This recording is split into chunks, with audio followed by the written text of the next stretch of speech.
Today on Ask This Old House. The challenge for the future house is how to take a small footprint and make it livable, comfortable, and sustainable. And the answer to that question may lie in robotics. Will your home someday have robotic walls and furniture? We'll visit a future house to find out. And from an antique piece of pine to a beautiful sitting bench, we'll show you how to build it. Well, you said you wanted to make a bench, so I went down to the Reclaim Lumberyard and I picked these up. I don't know what you've got in mind, but I'd love to save this stencil. Well, I think it's a great idea. That's next on Ask This Old House. Hey, Dad. Hey, Ross, how you doing? I'm looking for the miniature toilet. Oh, that's my toilet. You doing a plumbing story? No, we're launching a new segment called Future House. Cool. We'll be looking at new technologies that may one day be used in the future home. Sounds exciting. Today we're doing a robotic wall. All right. Can I offer you a little plunger to go with that little toilet? No. We're good. Hey, Ross. Hey, Kevin. How you doing? Good morning. I'm Kevin O'Connor, and welcome back to Ask This Old House. If you got questions about your house, we'd love to, hey, Tommy, hear from you. Can I help you? Yeah, where you been? You're running late. You know, I want to do a story today on building a bench. I'm trying to open the show. I know, but I need you to go to the lumberyard. Can I finish opening the show? All right, make it quick. Keep your letters, your emails, your tweets coming. I'm done. What do All you right, need? good. There's a list down on the table. Get to the lumberyard and get back here right away. You want to be here till midnight? Come on, go, Sonny, go.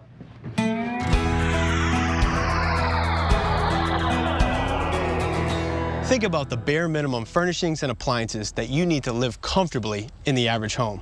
You need a place to sleep, like a bed, a place to store your clothes, somewhere to prepare your food, some entertainment, and a bathroom. This plywood here represents the average home in America, about 2,500 square feet. And you can see we have all the essentials covered, but we have space to add extra bedrooms, extra bathrooms. You can expand as you need. As long as you have the space, you could always build bigger and bigger homes. For the last 100+ years, to find that space, people have moved further and further away from the city to suburbs like this. As we move into the 21st century, people want to move back into the city. Whether it's the young professional, whether it's the empty nester, there is a growing trend for urban living. But how do you meet that demand when land is so scarce? One option is to cram as many people as possible into a small footprint. Enter the micro apartment, a 300 to 400 square foot space. But how do you cram all this living in that small space?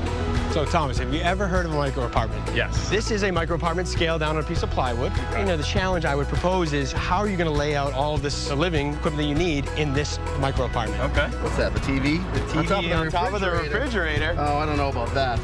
That's going to be a tight turn to get by that right there. The It living looks pretty well. space should be bigger. It's taking off, all right. All right, so you move things around quite a bit, but I see what you did here. Looks like she's got some experience here, folks. Murphy bed? Ooh. Murphy bed? Is that cheating? You know what, let's go with it. Oh, bathroom. The most important part. I like having a bathroom. Yeah, well, you need that. So you're gonna sit on the toilet and have the sink right in front of you? There's not a lot of room there. You see the challenges here, right? Trying to fit all this furniture in a 300 square foot apartment and make it livable. It's hard. It is. It is. Super hard. The challenge for the future house is how to take a small footprint and make it livable, comfortable, and sustainable. And the answer to that question may lie in robotics. Asir? Hey, Hey. how you doing? Ross, nice Nice to meet you. So I heard you're the guy in robotics and bringing robotics to the home. Tell me about it. Yeah, so my team and I are working on how to bring robotics into walls, furniture, so that we can make spaces, much more functional, much more intelligent. All right, well, we need that. I mean, a small apartment like this, you got, a bathroom and a closet walking in, we got laundry, we got a kitchen, couch. I mean, you put a bed in here, you don't have any space. So this small studio is a good example of all the big problems that small apartments have, because you think about it, the bed takes a big chunk of the space. Then there's no way to divide the space, so you cannot have really two activities at the same time, because it's only one, there's no storage at all. So what we are doing is we are bringing a robotic wall that is going to basically solve all those problems. So a single robotic wall is what we're installing Exactly, a robotic wall that is going to move to create a separate space. It's going to hide the bed. It's going to bring double the storage that you would have in an apartment like this. And we are going to install that right now. I like that. Let's just do it. Let's do it. Okay. So this is the key component of the whole system. Okay. Because what it does is basically it has this electric motor that is going to run through this track. This is going to grab the wall. It's going to move it left and right. This motor right here. It's gonna move it. Exactly, Okay. exactly. And this is, this is not very different to what you see in conventional systems like garage door openers, for example. Okay. So this could be a retrofit, this could be a new building. In this case, it's a clear retrofit. So you can see that in this particular case, because the baseboard had a weird shape, we had to cut it. But this is just gonna go there, a few screws, and it's gonna be ready to go. Nice. And as far as power? Well, power, that's incredibly simple. Conventional plug, we are just gonna go to a conventional outlet, and that's gonna be it, the whole power for the system. That's it. The whole system's powered on one outlet? That's it. Sweet. All right, let's do it. So let's do it. Okay, so we just put this on the gap, and now we just go with some screws. Okay. Good. It's All right. one more. So now we are gonna assemble the chassis. So you see those square holes? Yep. Pretty simple. You just fit Got it. the column there, and it just goes. So we just tie these guys now, and then we connect the whole chassis to the motor. Perfect. Once we hold that, now we have the chassis connected to the track on the side. Got it. We have an electric motor that is gonna run the whole system one way or another. That will move it back and forth. Exactly. Now we have a chassis, which is the structure, the main structure. I see some large rubber casters, heavy duty. Yes, heavy duty. So what we did is rubber casters so that all the load can be well transferred, because there's gonna be quite a bit of load. So we wanna treat floors very well. Got it. Got it. And then these little brushes here in front. That one is basically so that, imagine there's a pencil or a screw on the way. You don't want the wheels to go over that, so that's gonna basically push it out It's of the just way. blocking. Yep. Exactly. For getting inside the casters. So now it's all about starting to build a cabinetry on top of this. So Let's build our wall. let's go. So once we have this in place, now it's like building a cabinet. Let's just drop this in the center. Okay. Right there. You see the slots? Okay. There you go. Just guide me in there. Yes, a little more. More. Yep. Good. Good. Okay. Yeah, I'm ready. There you go. Got it.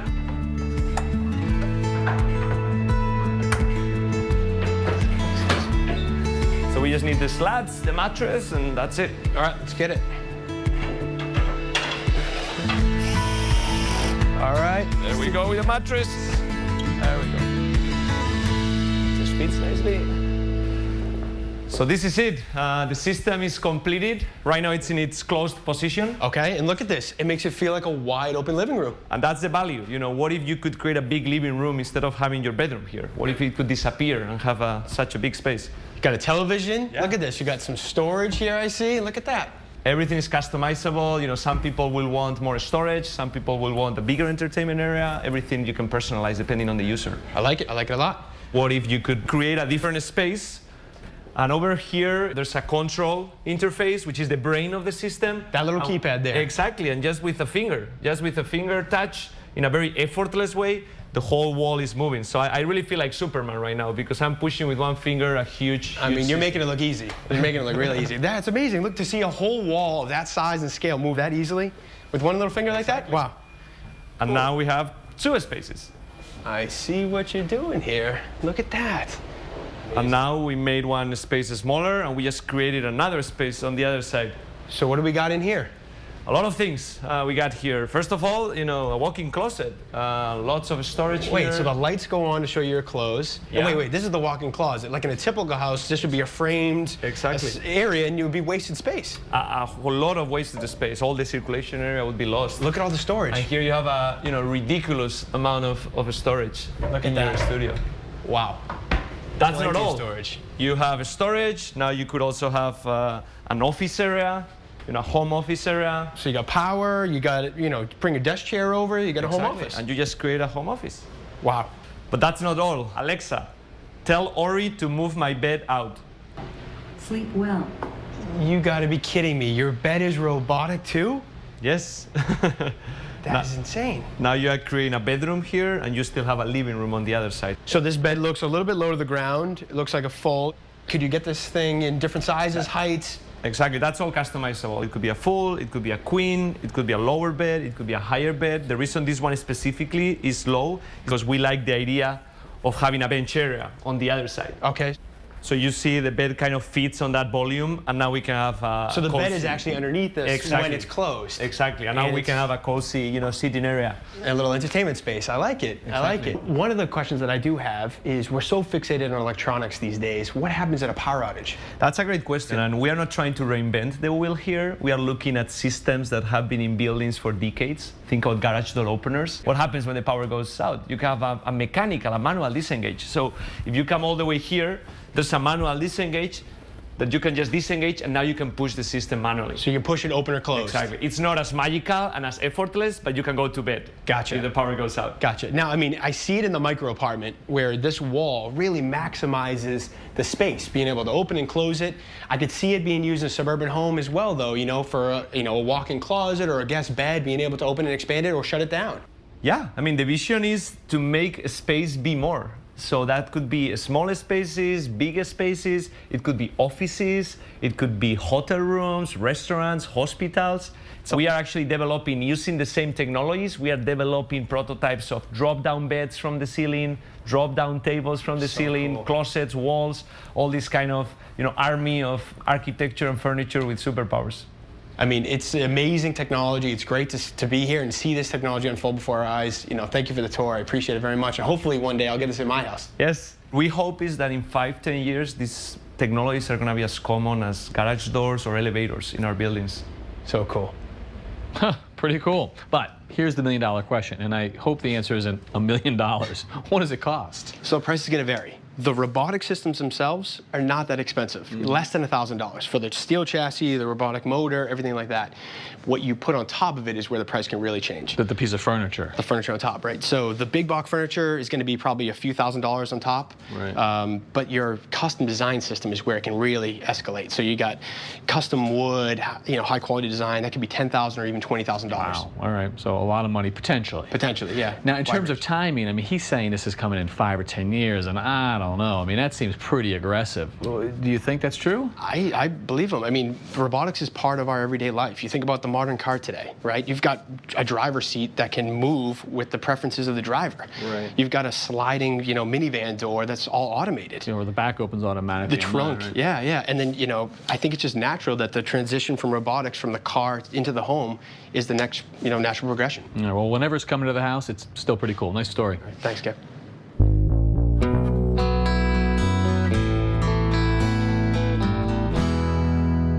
Hey, what do you got here, Sonny? Well, you said you wanted to make a bench, so I went down to the Reclaim Lumberyard and I picked these up. I figured the width was about the right size for a bench, and I really liked the thickness. It's nice and beefy, and she tells me it's heart pine. Well, you're right. It is heart pine, and heart pine comes from the center of a longleaf yellow pine tree.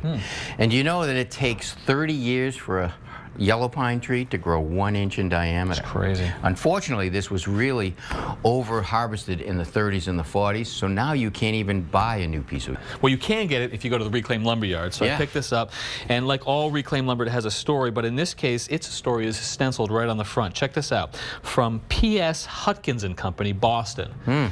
And I did a little bit of research, and it turns out that these guys used to be a lumberyard, and they supplied material to the shipbuilding industry in the 1800s and the early 1900s. And this was taken out of a warehouse in downtown Boston. I love it. I might have shopped there when I was a kid. You're not that old. Well, maybe you are. I don't know what you've got in mind, but I'd love to save this stencil. Well, I think it's a great idea, and this piece is probably about 8 feet. Why don't we make a bench? We can use this end for a leg, that end for a leg, take the center, use it for the bench, and we'll flip it over. Nice. And we'll always have it. I like it. All right, so how do you want to get started? All right, let's clean them up and see what they look like. I'm going to use a grinder with some 50 grit paper to take off the dirt and the high grain. And why don't you follow me with some 220.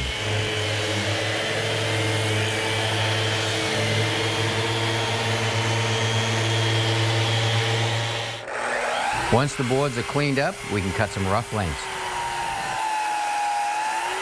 Okay, Tommy, I've got the legs. We just cut the length off here. So these are the end cuts, although they've been ripped to make them a little narrower so that we've got this little ½ inch offset. Yeah, simple little touch. Now we're actually going to assemble this bench using a simple mortise and tenon joint. Let me show you. I've already cut a tenon on the end of this leg right here, and it will fit into the mortise that I've cut on this end. and it'll fit right in. It'll be nice and snug, and it's a good, strong joint. Well, it sure is, and it's all over the place. I mean, we've seen them around forever. Even our barn has got one right here with the cross bracing and the post. Yep. So that's a nice tight joint. It is a nice tight joint. Now, they're pretty simple to do once we've made the template to cut them with. All right, what I did is I made a jig to cut our tenon. Okay, and I just took a piece of plywood, and I took my leg and I put it on the piece of plywood, and I kept it flush with the top. All right, now I put 2 stops on each side, running down the side tight to the leg, which will hold it into position, and it will hold it straight with the top. Now I have to figure the height that I want to cut the tenon. So I want the tenon to be about 1.5 inches deep. Because I'm going to use a router in a following bit, I've kept it up 1.7 inches, a little bit higher. I put a stop in here. So now if I take and position the other leg, it will be held in the exact position. Got it. I'm flipping it over. Flipping it over. Now, because I'm going to cut it from the top, this is what I'm going to remove. As I said, I'm going to use a straight cutting bit in my router. I've set the depth already, and I'm going to use a templating guide. So it's going to ride along the edge of this and actually set it off just a little bit, which is why this is a longer length than your tenon. Exactly. So now that I've set my depth, which is going to be cutting about 1/4 inch down, when I flip it over, I'm going to take the same amount off the other side, and what that will do is center the tenon in the leg. Perfect.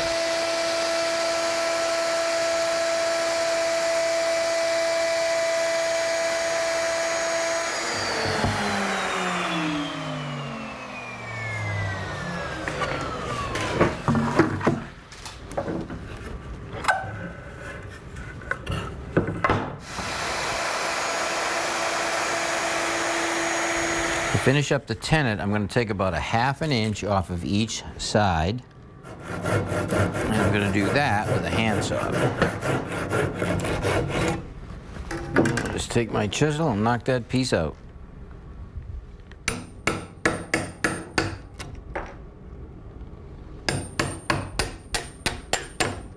All right, we're ready to cut our mortise for our tenon. All right, so when you're trying to figure out the dimension to cut your templating guide, it starts with this dimension right here, the size of the tenon. So now I have to add for the outside dimension of my templating guide minus the outside dimension of my router bit. Right. And you'll end up with a hole that is actually too big. So if you look at it like that, but once you add all of those offsets in, it'll fit perfect. Okay, so you took a piece of scrap and you added those dimensions to it? Yep, and now we'll screw it and center it over where we want it and follow it with a router.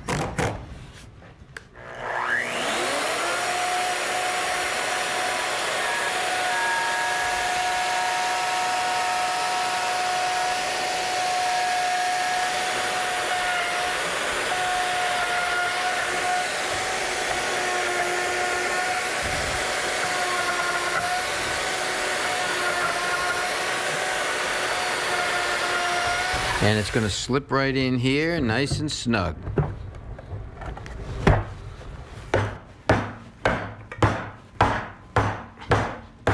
Oh yeah. Now that's going to be pretty strong the way it is, but I want to make it even stronger laterally. Okay, to do that, we're going to take a spreader right here and put it on the bottom. All right, and we're going to let it stick out about 4 inches on each side.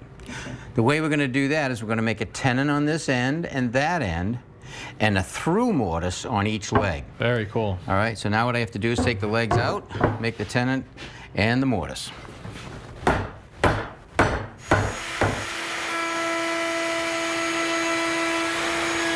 Because the tenon is so long, I'm concerned about the router tilting. So I want to get the right depth all the way down the tenon. We'll slide the templating guide down as we go.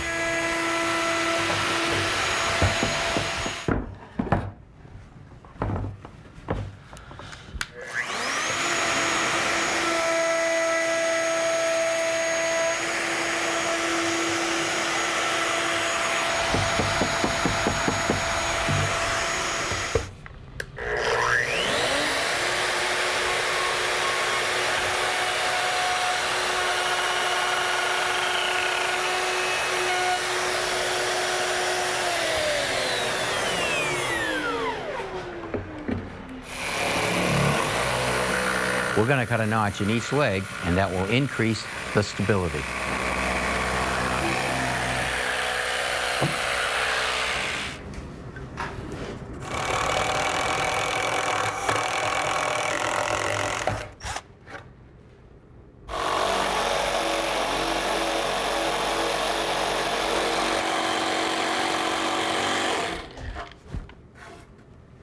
Okay, we've sanded everything really good and wiped it down with a tack rag.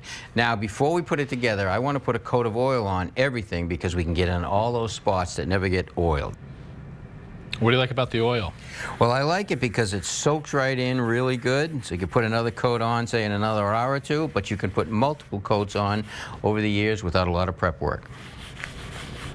Look at it, just soak it right up. Yeah. It's good. Yes, it is. All right, now we can start assembling, so we'll put the spreader into our legs. Okay, now to hold it together, to keep the legs from separating, I have a peg. It's actually tapered, so when I drive the peg in, it'll tighten up against the inside. That's not going anywhere, is it? It's not going anywhere. And now put the other one in.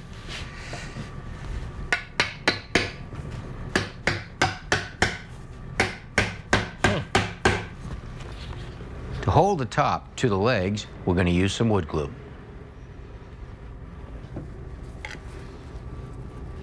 All right, let's get it on that. Line it up.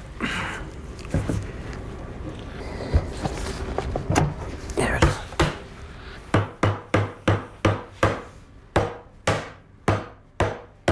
There it is. Hit it one more time in the back. We want to check our measurement to make sure our overhang is equal.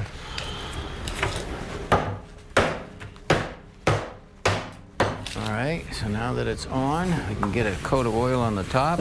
Oh yeah, look at that, nice. Beautiful.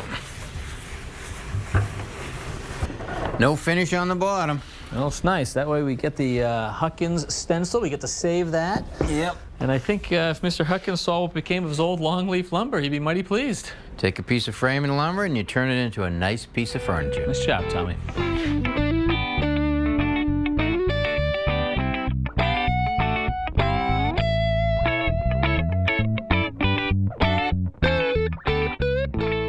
Next time on Ask This Old House. If you haven't bought a washing machine in a while, you might be surprised at the level of choices. We're going to help a homeowner in Seattle break it down. And a table saw is one of the best tools in your shop. And it can be one of the most dangerous. We'll show you some new technology to make it safe.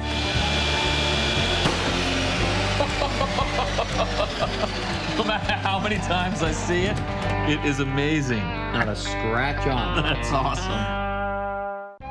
Ask This Old House has much more to show you. To see entire episodes anytime, just go to video.pbs.org and like us on Facebook. This Old House magazine, the companion to the television series, provides advice from our experts that you've come to know. You can use your credit card to order 10 monthly issues for $10. Just call 1-800-221-5900.